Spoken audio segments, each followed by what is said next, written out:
While the land debate rages on, there are concerns that this matter may never reach finality. Last year, Parliament failed to pass an amendment to Section 25 of the Constitution. Now there are calls for certainty, in fact, around property rights, while the economic freedom fighters say the land must belong to the state. Could this matter ever reach some kind of finality? Let's speak now to Professor Ruth Hall from the Institute for Poverty, Land and Agrarian Studies at the University of the Western Cape. Prof, thank you so much for your time this afternoon. You held a conference on this very thorny issue, which continues to be in the public discourse, trying to take stock, of course, of the constitutional amendment. I wonder, do you think, as it stands, is the current bill and the request for amendments tackling the land issue effectively to achieve equity? Thanks so much, Bongiwe. Well, over the past 2 days, there's been a conference in Stellenbosch at the Institute for Advanced Studies. And what it's done is it's brought together actually primarily academics from across different disciplines, but law, sociology, politics, economics. And what's been really discussed is, after 4 years in the making, this debate around expropriation without compensation led to a bill which did not pass in Parliament. Very clearly, though, the land issue is not going to go away. It remains a key issue in society and a key demand. And so what we've been debating really is, what do we learn from this process and what are the ways in which the land issue can be addressed? One important observation is that while people across South African society were calling for a change to the Constitution, in many respects, it was about land, but it was also about more. It was about economic justice. It was about decolonization. And it was a call for our economic system, which is so unjust, to be changed. And so, in a sense, this conference, although we're looking at land, raises wider questions around addressing inequality.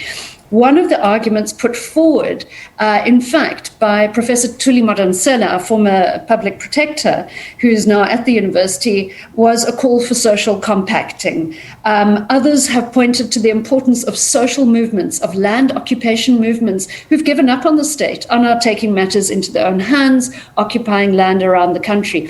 So I think that really what we're doing is throwing open the question of, if not a constitutional amendment fixing this issue, how are actors in society going to be dealing with it? And I would summarize the mood of the conference as being one which says the state has taken many years during which it has failed to make significant headway in land reform. It shows that there is no appetite for it. But society as a whole has to confront this issue. And so we have to come up with and start to engage across society to find solutions. Now, Prof, one aspect of it, as you say, is, gathering together, talking about it, seeing, as you were dissecting over 2 days, which areas, government should be looking into and how we should tackle this, as you say, of course. But I'm more also interested in the issue of land occupation. We've seen land grabs in recent years, people really becoming despondent, saying that they're tired of this issue not reaching finality. I wonder then, in the absence of a resolution, do you get a sense, though, as the academics that gathered, as well as everybody else in that conference, do you get a sense that we could be seeing more and more of these land grabs as people on the ground are becoming weary?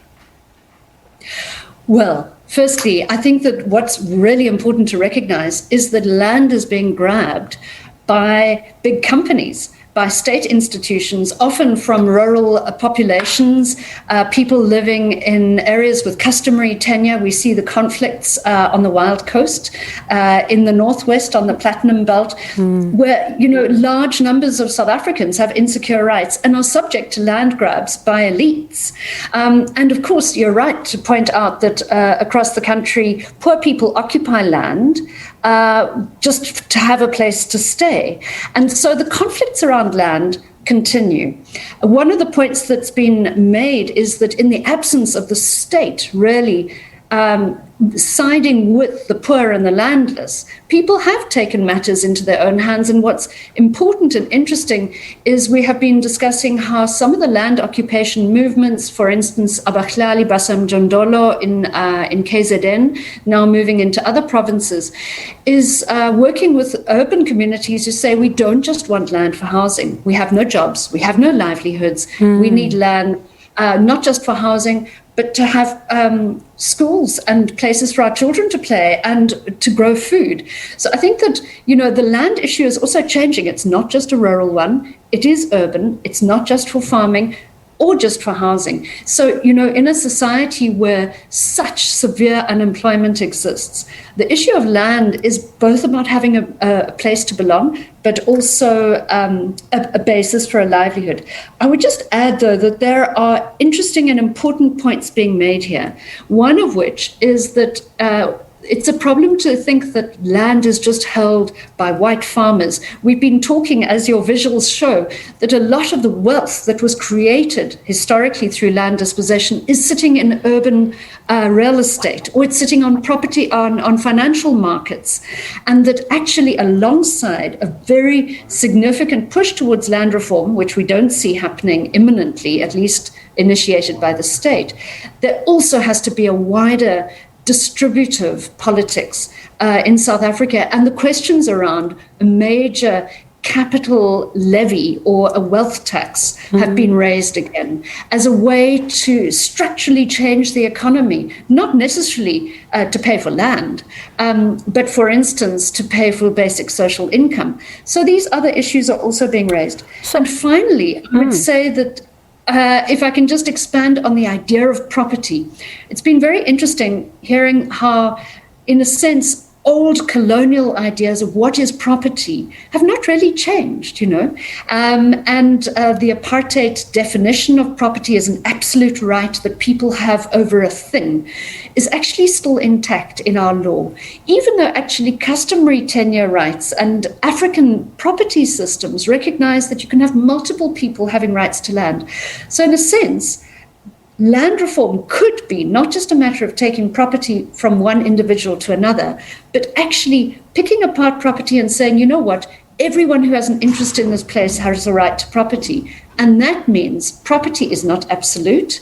And also we should be looking at common property, like commonages, like having a communal food gardening, and actually thinking about the fact that that there are multiple rights to land. So I think that, this is clearly a conversation that has to evolve, but a state-led land reform has not worked. A market-led land reform has not worked. And I think that the mood is saying the people themselves, in the absence of the state, are moving ahead and trying to make a plan to access land. And academics should be standing in support of and researching alongside social movements to help find local solutions. I wonder, very briefly, Prof, we're out of time. What was the gathering's sense around the argument that the state should own the land? Well, actually, interestingly, a lot of the participants here were quite skeptical that state ownership resolves the problem of inequality in society. And one of the reasons for that is if we look at how the state has dealt with its mineral ownership, so owning the minerals or being custodian of minerals, the state has not used those powers to ensure benefits for poor rural communities. Rather, it has sided with large mining companies. Similarly, state ownership of land is no guarantee that the state will redistribute effectively and use that power to change wealth in society.